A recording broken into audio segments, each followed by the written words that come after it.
case you can hear me, this is the reason we're not filming up here. It's a bit windy, as you can probably hear.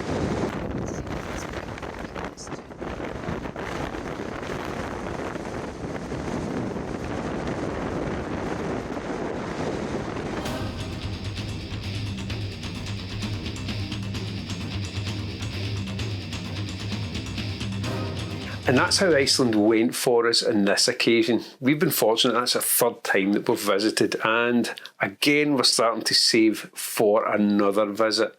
But the weather was so changeable in the north.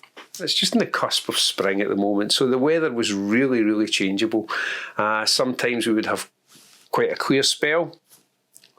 That quite a clear spell would maybe last an hour, and then the weather come back in, the weather fronts come back in. But it was good that Iceland threw that at us, because it lets us see how it can be in different conditions. We've been fortunate the last couple of times, and the weather has been reasonable. In the north, at times, the weather was very unreasonable. So this video is really a visual diary of the north, nothing photographic in it at all, and a lot of the photographs are actually taken in a mobile phone due to the conditions. So it was an experience, and an experience that I really enjoyed. After we landed, we headed straight to Reykjavik and dropped all our stuff off at the hotel we were staying at, and then we decided to head up towards the church. But anyway, we went to the church to see if there was any photographs to be had, and there wasn't any at all. Most of the photographs you see from the north are actually taken in the mobile phone, and that's due to the weather. We also went down to the Harpa after visiting the church, and knowing that the blue hour would be quite good, and it's usually quite good for a shoot down there. Again, I'll be honest, I just wasn't feeling it, because I was wanting to take it all in. I really was. I was wanting to take it all in, and I took a couple of snapshots on the phone and a couple of camera shots as well, and then that was it. We headed back to the hotel for that first evening, because the next day we were heading out snowmobiling.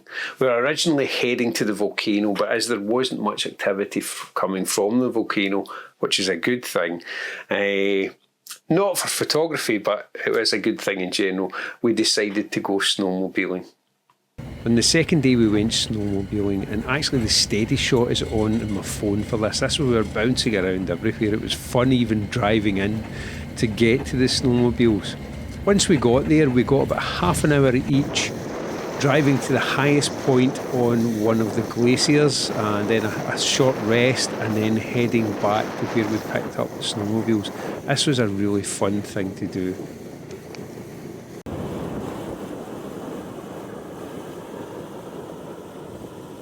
However, if I have said that correctly, if I haven't, I apologise. This place, this geothermal area, is an otherworldly experience. It's quite a barren landscape, except for the fumaroles and the mud pots, and this time with the light dust and the snow, which helped accentuate the colours within the landscape as well. I spent most of my time just documenting rather than taking compositional shots, shall we say, but I really enjoyed the experience this time. We arrived really quite early. We arrived just about around 8 o'clock in the morning, and there was only a couple of other cars there. So it afforded us the opportunity just to take our time and wander about. With the light dusting of snow, the colours were really gorgeous in the landscape. While you're in the area, I would definitely go along to the crater as well. It's about a 20-minute hike up to the top, and then should you fancy it, it's about a 45-minute walk around the top edge perimeter. It's definitely worth it from the views that you can see round about of the surrounding mountains and Mavatin Lake.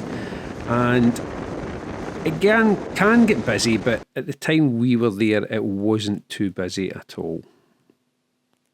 Made famous by Game of Thrones, time shooting at this cave very carefully, because it can get very busy at times. Just when you think it's clear, another human appears gopher-like, searching in the bright light for their vehicle. by the time we reached Godafoss, the weather was beginning to turn, and it wasn't as bad when we first got there. This footage is from after we were there for about 10-15 minutes, and as you can see by the footage, the snow came on and the wind began to pick up quite considerably. But before this, I managed to get down and get just a couple of shots.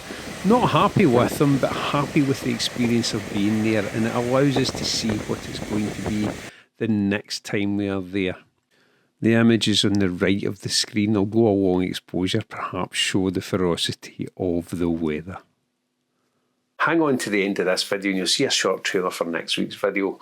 Hopefully you've enjoyed this video, and as I say, it's just been a visual diary really of our experiences in the north, and a short visual diary at that due to the weather.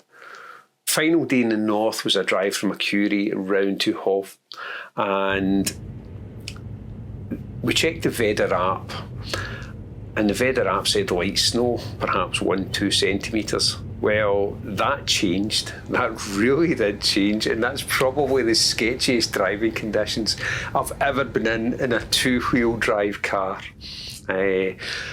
All of the footage that you've seen so far, it was just filmed in the mobile phone, and that was just because of ease of use for this.